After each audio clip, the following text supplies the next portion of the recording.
Então, ó, para hoje, o que eu escolhi? Eu escolhi que a gente está aqui, vamos supor que setembro seja o mês 4 da obra. Aliás, o mês 3 da obra, tá? Então, a gente está mais ou menos aqui. Aí tem outubro inteiro e a gente vai planejar novembro, que é o mês 5. Mês 5, tá? O que tem no mês 5? O início da alvenaria. Na verdade, a execução completa da alvenaria, né? Mas ela não vem do mês anterior. Ela começa, de fato, no mês 5. E depois, lá na semana 3 do mês 5 ainda, começa a hidráulica e elétrica, a parte embutida, né? Caixinhas, eletrodutos e a tubulação hidráulica, toda a parte embutida. É isso que a gente tem em novembro, né? E depois, dezembro, a gente tem o final das instalações e começa o reboco e começa a regularização de piso, tá? Então, isso que seria o que a gente precisa planejar como exemplo. Aí, o que eu faço? Eu vou para o médio prazo, que é só novembro e dezembro. Agora eu vou ficar focada nesses 2 meses, tá? Daí eu faço o seguinte. Aqui no cronograma tá escrito assim, ó, alvenaria. Bem macro, só pouco detalhado. Quando eu vou para o médio prazo, eu vou abrir. Eu vou falar assim, peraí, mas como é que de verdade acontece a execução da alvenaria?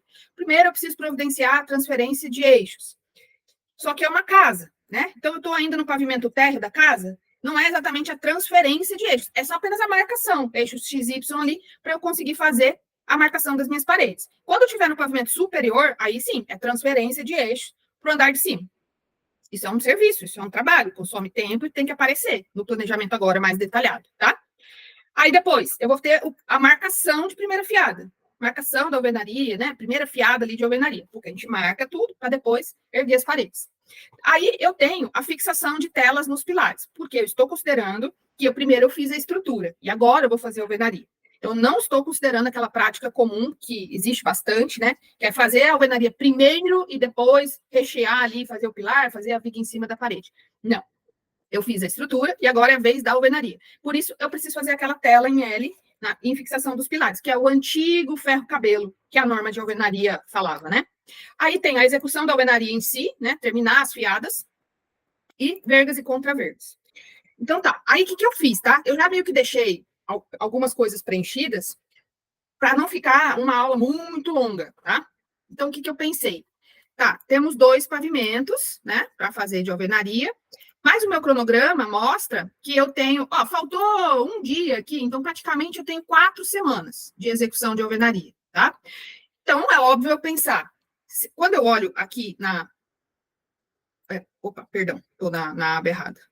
Quando eu olho aqui nos pavimentos, eu consigo perceber assim, será que eles são muito radicalmente diferentes em quantidade de alvenaria? Não, eles são parecidos, né? Ó, então eu poderia pensar assim, 2 semanas para fazer o térreo e 2 semanas para fazer o pavimento superior, dividir de uma maneira igual. Então, por isso eu coloquei. Eu vou usar a primeira semana com um pedreiro e um ajudante, pensando assim, em dupla, tá? Para fazer transferência de eixo, marcar as fiadas, colocar a tela. Daí, na sequência, eles seguem para fazer a alvenaria e posicionar verga e contra-verga. Do térreo, por isso que eu escrevi térreo, térreo, térreo, térreo. As 2 próximas semanas, repete, só que é no pavimento superior. Daí eu poderia pensar, e o encunhamento, que a gente lembrou agora? Depois que eu fiz a alvenaria do pavimento superior, acrescentei carga, inclusive a norma de alvenaria fala isso, tá? Se eu tiver 2 pavimentos ou mais, eu só posso encunhar aqui embaixo quando a alvenaria de cima estiver executada. Então, só depois disso é que eu poderia fazer o encunhamento, tá? Poderia fazer o encunhamento aqui do térreo e do superior na mesma semana. Então, eu ponho térreo barra superior. Poderia ser assim? Faz sentido?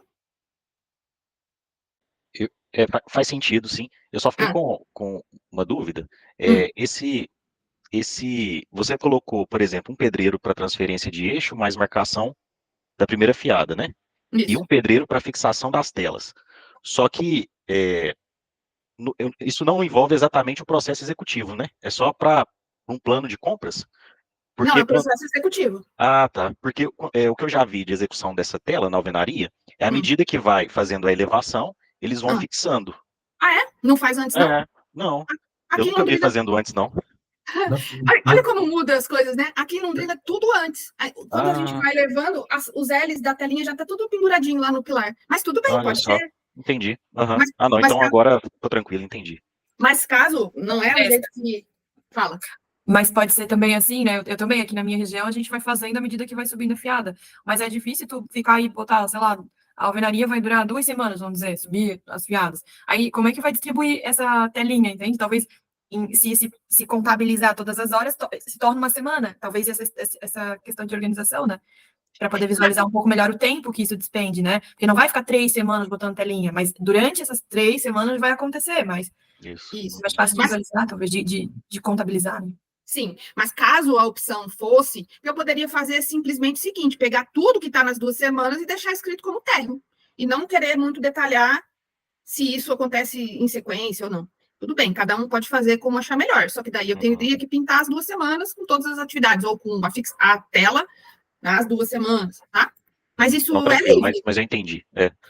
O que Eu eu tinha fiz só aqui, só ficado um exemplo. na dúvida em relação ao processo mesmo, mas tranquilo. Tudo Obrigado. bem, mas é legal entender também como que as coisas funcionam diferente conforme a região, né? Mas suponhamos que seja desse jeito, tá? Eu vou dedicar as 2 primeiras semanas para o térreo, as outras 2 para o pavimento superior e depois fazer o encunhamento. Beleza.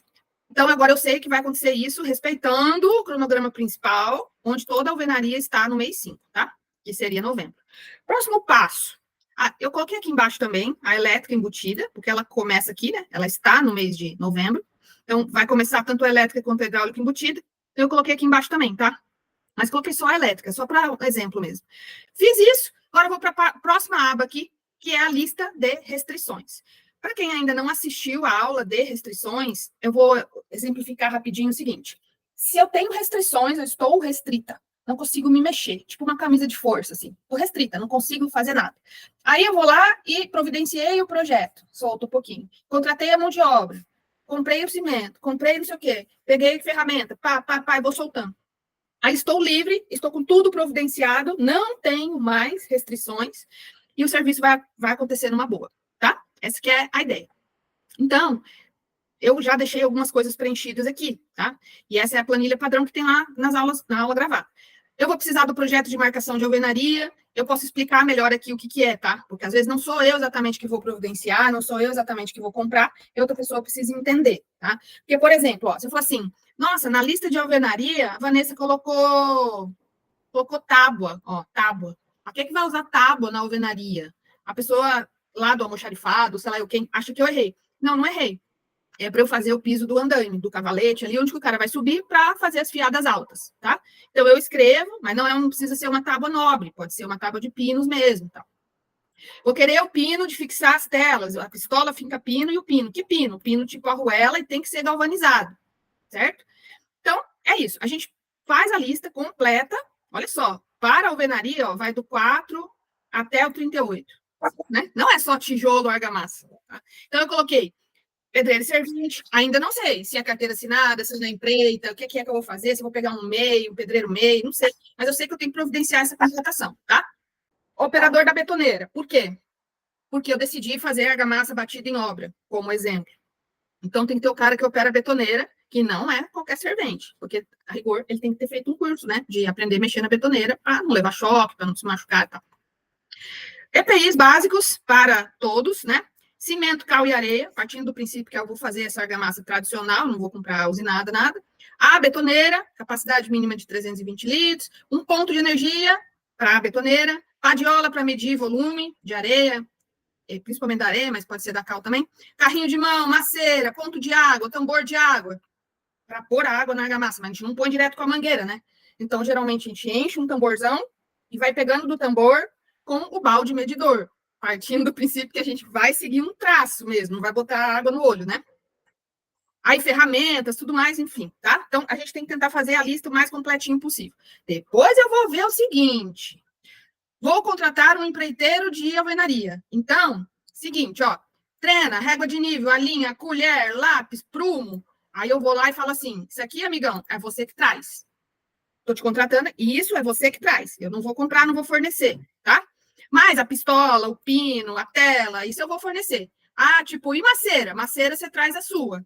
O carrinho de mão para abastecer sua maceira é meu. Aí você vai começando a fazer essa negociação para entender o que é você que tem que providenciar e o que é o cara que tem que trazer, tá? Mas na lista aparece tudo. Tá. Tudo bem até aqui? Tipo, é um pouquinho burocrático às vezes, tá bom? Às vezes, ó, a gente pode completar com o que é usado, que é justamente para... Porque é o seguinte, nós estamos conversando aqui, beleza? Então, nós estamos praticamente todos no mesmo nível de entendimento. Mas, de repente, você contratou um estagiário, você tem uma pessoa iniciante que começou a trabalhar com você, você vai treinar uma pessoa para ser o seu almoxarife, e não é óbvio para todo mundo. Então, eu acho que a gente tem que tentar o máximo possível deixar as informações claras, porque hoje todo mundo sabe, mas amanhã pode ter gente nova, pode ter um... E aí não custa nada a gente deixar aqui as coisas explicadas, né? É um cuidado de informação que a gente pode ter para evitar erros, tá bom? Deixei um lembretinho aqui, né, sobre o que faz parte das restrições, que não é só material. Inclusive, aqui eu botei o projeto de marcação, que nem sempre tem, né? E a tabela de traço, para dizer, eu vou fazer argamassa de assentamento, um traço 1 para 2 para 8, mas quando for o chapisco vai ser 1 para 4, e quando for do reboco vai ser 1 para 2 para 9. Geralmente a gente tem que deixar isso lá do lado da betoneira, se for fazer uma argamassa, né? Então você veja, não é material, não é uma mão de obra, inclusive tarefas anteriores, ó. Tarefas pré-requisito. Qual que é o pré-requisito para eu fazer alvenaria? Eu ter retirado o escoramento do pavimento. Até isso a gente pode colocar, que serve como um lembrete.